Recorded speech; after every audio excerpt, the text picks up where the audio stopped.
absolutely the first factor is the user. That's a really broad factor, right? To say the user, but where is the user in their journey? What do they need to get from this documentation? And then what's going to be the easiest path for them? What's the lightest lift for a user?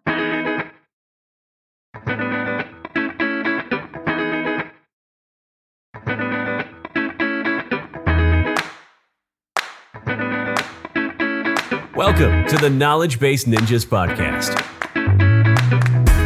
where Gowri Ramkumar of Document 360 finds the best SaaS self-service knowledge bases in the world and then interviews their creators. Let's get started with today's episode.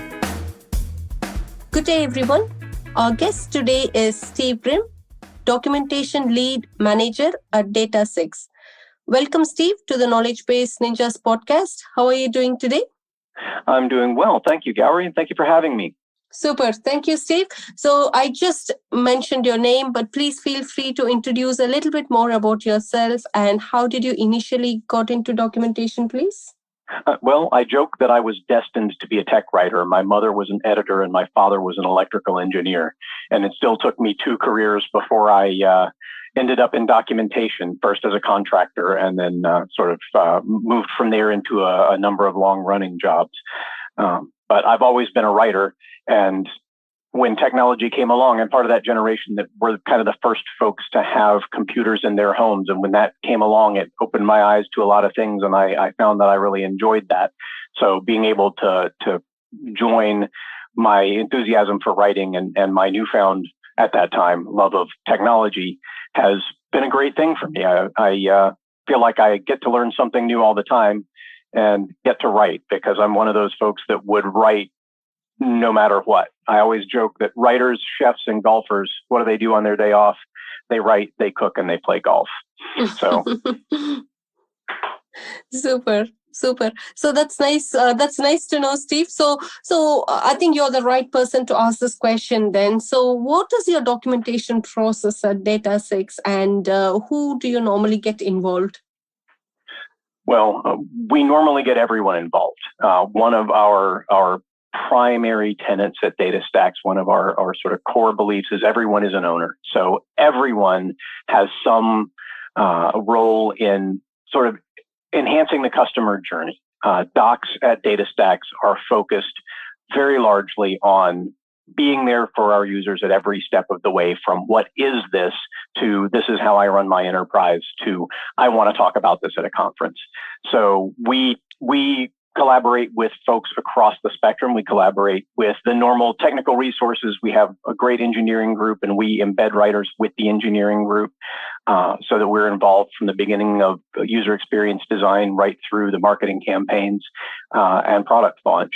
We also have groups focused on developer journeys. And one of our new goals, our new processes is to really enhance the user journey through the documentation. To answer every question a user might have, not just teach them how to use the product, but teach them why to use the product and how to achieve their own goals through using the product. So we take input from every corner. We have a Slack channel that the whole company is subscribed to where we can receive docs input, and we regularly do. We have regular meetings with the support team, and they give us a lot of great feedback. And then dealing with our developer advocates and our field team, we get a lot of great feedback about where our users are and what they're looking for. Fantastic. Super. So with all these feedbacks coming in from different departments, teams, and of course, customers, how do you manage your documentation workflow, Steve? Well, I'm very fortunate because my team are all experienced professionals and have a lot of experience at DataStax. So they're used to the sort of everyday churn that we get, but we use sort of the standard tools. We track open source. We track with Git issues, and internally we track with Jira. But we also, because we're a startup and a relatively small company, we meet with everybody very regularly. I meet mostly with program managers to make sure that everything's going smoothly from my end. The team meets with engineers. I'm part of the regular developer advocate meetings so that I can see what's coming. And then we stack it all up and see what we have the bandwidth to accomplish. And then we go back to executives and explain to them what we're doing make sure it aligns with their priorities, and identify very clearly, and this is, I think, really important for everybody in docs or in any kind of this environment, very clearly identify what we don't have the bandwidth to do, and we communicate very clearly that we're not doing it. I think that one of the worst things you can do is surprise folks when you get down to the end, when you get down to delivery time, to have someone say, wait, I thought you were going to do this. So it's a lot of on-the-fly management. We can do that with a small team, with a small company where everybody's very responsive. But we're also looking to implement a slightly tighter process so that we can spend less time on process and more time on actually working on the user journey. Mm-hmm. Fantastic. I was just trying to understand, since you align with the number of teams like engineering and doc processes, right? So I'm just trying to understand what aspects and viewpoints are you considering when you align with such teams? Well, that's an interesting question. So our primary viewpoint is always the user. I was taught early on in my tech writing career that we are the last advocates for the user. So our primary focus is always, how does the user use this? What does this mean to the user? And it's a great way to start conversations with engineering, because engineers sometimes get focused on how the product works. And I've always told my engineers, look, you guys are doing fantastic work. You are creating really cool things. The reason the user thinks it's cool is because it makes their life easier, and that the metric here is the less time the user spends interacting with your code, the better your code is, the happier they are. So let me help you make this great.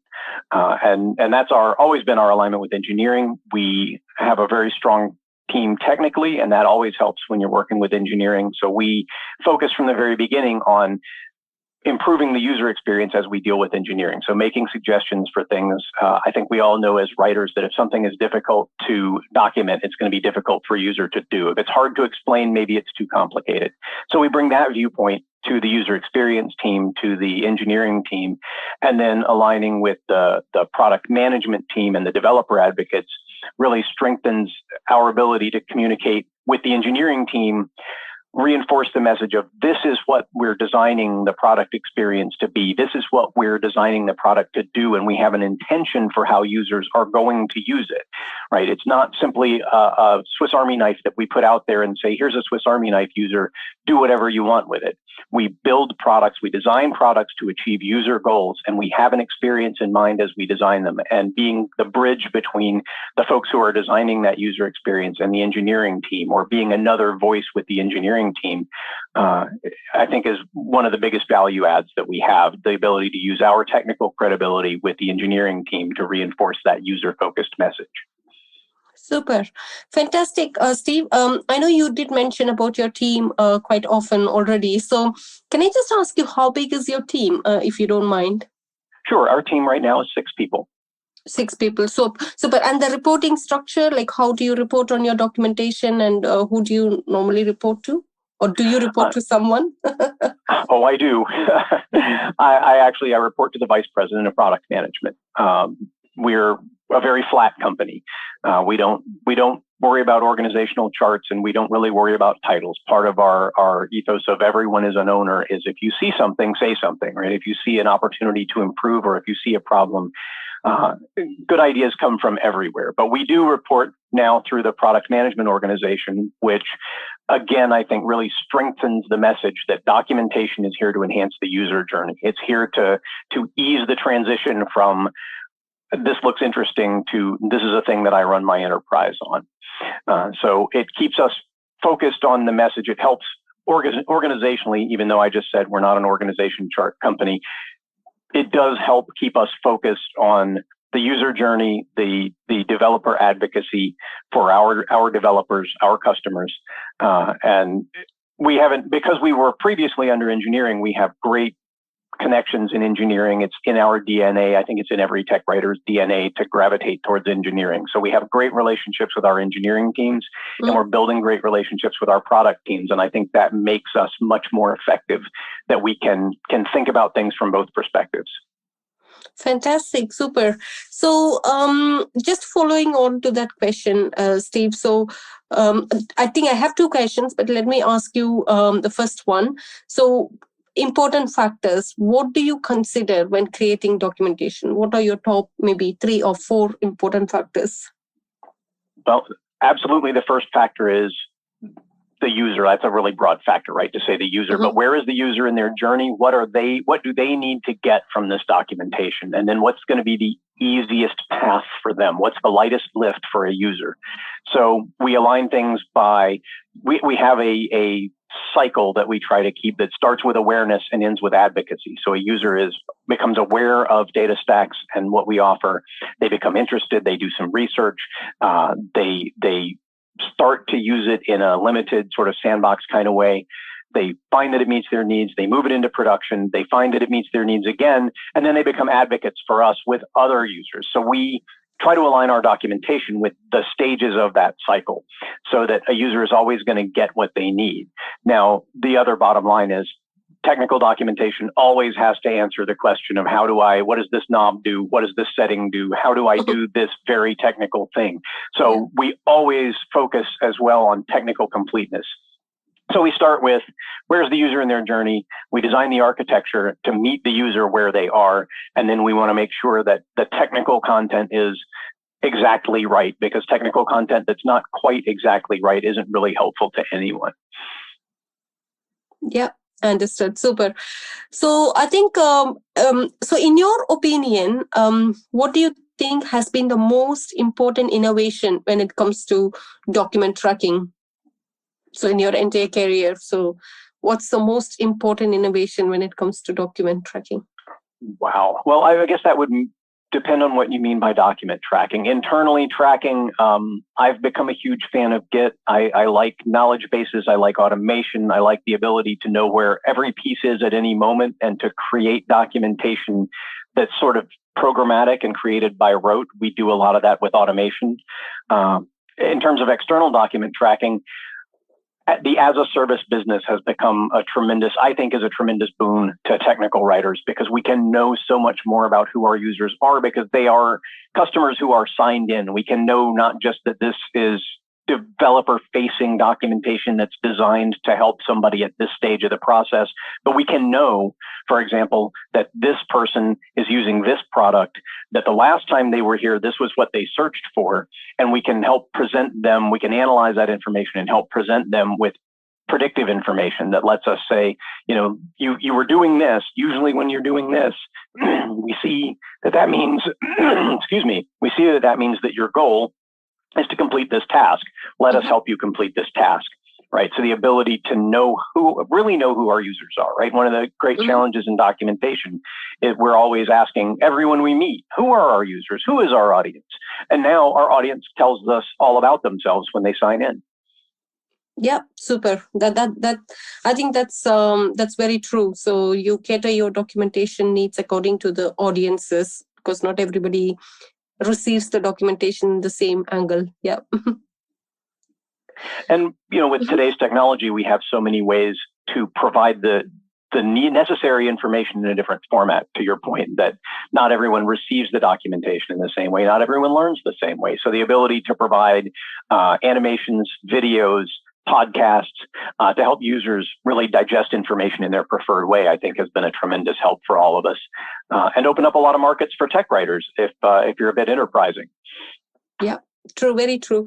So I know we are just into 2021, just coming to a kind of closure to the quarter one. But what have you been focused in the early stages of 2021? What's your focus mainly been? Well, we've had a couple of large product launches in the first quarter of 21, so the team's been really focused on supporting those. But the biggest, I think, part of our focus has been that transition, as we've only recently moved to reporting through the product management structure, and as the company itself is still turning towards a more enterprise-focused, developer-focused way of developing things, way of doing things.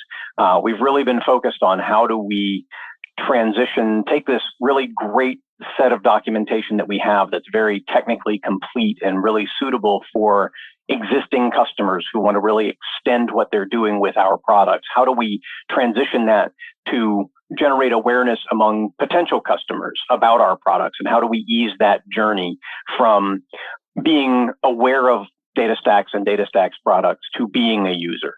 So it's a different type of writing and a different type of question to answer. And as we begin to restructure our content to face that and interact more with teams that do things like run workshops and create training scenarios, we're finding that we can move further upstream in the development process so that we're not only aware of what's going on early in the process, but can help shape that. Give a documentation, an information architecture kind of view of how we might be able to help users as we do this. And I think it's, again, opened up a lot of interesting opportunities for the team. It has also challenged us as we learn new skills, which I think is great. I've been in this business almost 30 years, and I think I don't think a year has gone by, a quarter has gone by that I haven't had to learn something new.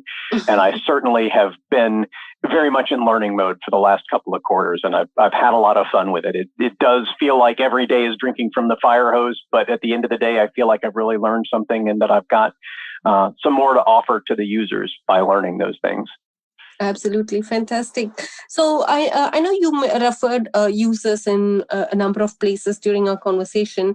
So one thing I did not capture or miss to understand is what's the nature of your documentation, Steve? Is it publicly available, or is it with a username and password, access restricted? So most of our documentation is available publicly, and we like to keep it that way. DataStax is very much an open source company. Many of our products are based on open source Apache Cassandra, so we want to be engaged and respectful members of the open source community around that. So we keep our documentation open. We actually contribute significantly to the Apache Cassandra documentation. At one time, we hosted some of that documentation on our website, but we've been able to work with the community to improve that documentation and host it elsewhere. So there's also the matter of our documentation is our largest user-facing surface. So you can't generate awareness among users if they have to already know who you are to see your documentation. So we put it out there, and we generate a lot of search traffic through our documentation. Our documentation is responsible for about 80% of the traffic that comes to the DataStax site. So we try to leverage that into more awareness of the products and more awareness of how we can benefit users and enterprises. Fantastic. That's very nice to know, Steve. So super. I think we are almost to the end of the round one. So I just have only a few more questions, but that's going to be a rapid round. So are we ready? Sure. Super. Who have you learned the most about documentation from in your career? I thought a lot about that question, and I think the answer is the organizations that I've worked for. I could name names. I don't know how much they would mean to your listeners, but in terms of people, but I've had the benefit. I started my career, as I said, as a contractor. I learned a lot working in the contracting business about being flexible and focusing on opportunities and owning my career. And then I worked 19 years at IBM, and at IBM, they have a very strong documentation culture. So I worked with a lot of folks who really understood documentation. A lot of thought went into documentation processes and documentation users, and it was a great place to grow as a technical writer.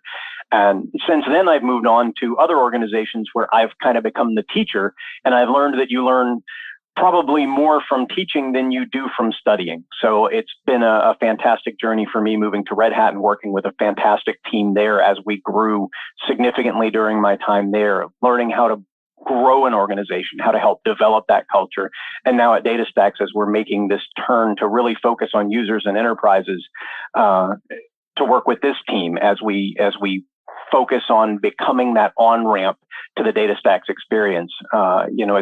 I've learned, as I said, I've learned a lot everywhere I've been. Every year I learn something. Every quarter I learn something. Probably every day I learn something. But I think the biggest benefit has been to be part of these strong organizations with strong cultures that really know who they are. And you can learn a lot in that framework. That if you were having to figure these things out for yourself, being a lone writer at a startup, you really need to know who you are as a writer and what writing culture you want to create. So it's been fantastic to be able to learn not just from individuals, but from institutions. Fantastic. Super. So in terms of documentation related resource, you rightly said everybody learns everything every day, right? So can you point us on and the audience to some useful resources relating to documentation? Absolutely. Lately, I have been consuming I'd Rather Be Writing, the blog I'd Rather Be Writing, voraciously. There are a lot of excellent tutorials around technology and a lot of well thought out commentary about how we can approach users with it. The fact that we are largely an API focused company, that one of our advantages for users is the ability to interact with our products via API. There's a lot of great API documentation and tutorials on automating some of that process that have been very helpful to us. So that sort of led me there from organic search.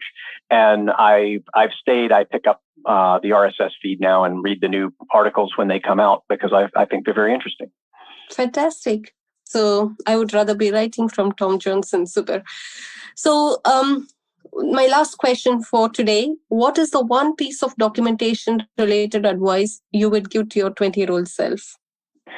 Well, one of the great things about giving advice to my 20-year-old self is you don't have to worry too much about what it is because he wouldn't listen anyway. But to any 20-year-old writer now, I would say as you're beginning your career, there's really, I think, three things that you should always keep in mind. You should always stay focused on. You need to own your own career. Fox organizations in particular are full of folks who are happy to do what they're doing. And that's great if you're happy to do what you're doing. But if you want to advance your career, you need to not do it at the expense of everything else, but you need to keep an eye on that and you need to own it. And as a manager, I love it when my folks say, this is where I want to go. And then my job as their manager is to help them get there, to map that experience and make sure they get those opportunities. Always focus on the technology because the technology changes, right? That's the beauty of technology is there's always something new. So always make sure you're comfortable with it. Always look out for the thing that's going to help you do your job better. And the last thing is always focus on the user, right? Don't lose sight of the user in the technology. Users are largely the same. Take a step back and look at what is the journey we're trying to create here? Who is my user? Where are they? What do they want? Because it's great to create these great sets of reference documentation that include all the commands and all the processes and all the switches. But at the end of the day, users come to us with a thing in mind that they want to do. And the best documentation is the documentation that gets that done as quickly as possible and as painlessly as possible, right? Users, I think, care much more about how easy something is than about how efficient or how technically superior something is. So documentation is really that, I sort of think of it as a slide, right? We are the smooth surface that helps users get from where they are to where they want to be without a lot of friction. So always be focused on who your users are and what they're trying to do. Don't lose sight of what they're trying to do in what you're describing for them. Fantastic. So I think that's very true, Steve. So I know I did a speech a few weeks ago and it was to a bunch of millennials and I said, one thing nobody likes and even my kids don't like is advice. So well, as I've gotten older, I really appreciate advice now. So I'm making up for lost time, and I'd like to apologize while I have this platform to everyone whose advice I ignored when I was 20. That's right. You learn from your own mistakes, and that's the greatest lesson, right? Well, I'd rather learn from other people's mistakes. I don't have time to make them all myself. Super. So anything I missed to ask you today, Steve, that you would like to share with our audience? No, I've had a great time. It's been a great experience for me. I've really enjoyed it. I hope that the folks listening will find this helpful. I have a tendency to pontificate a little bit, but this was a great platform for it. And you've really helped me think more about all of these questions. What are our processes? How do we do this? So it's been a great experience for me, and I thank you for having me on. Fantastic. So the pleasure is ours too. So have a great day, and wherever you are, enjoy the sun, and good luck with your future projects and more documentations to come. Thank you very much. Thank you. Thank you, Steve. Have a good day.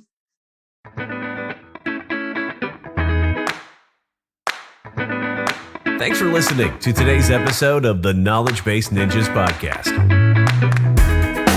Please head to iTunes, rate, and provide honest feedback on the podcast. See you next week.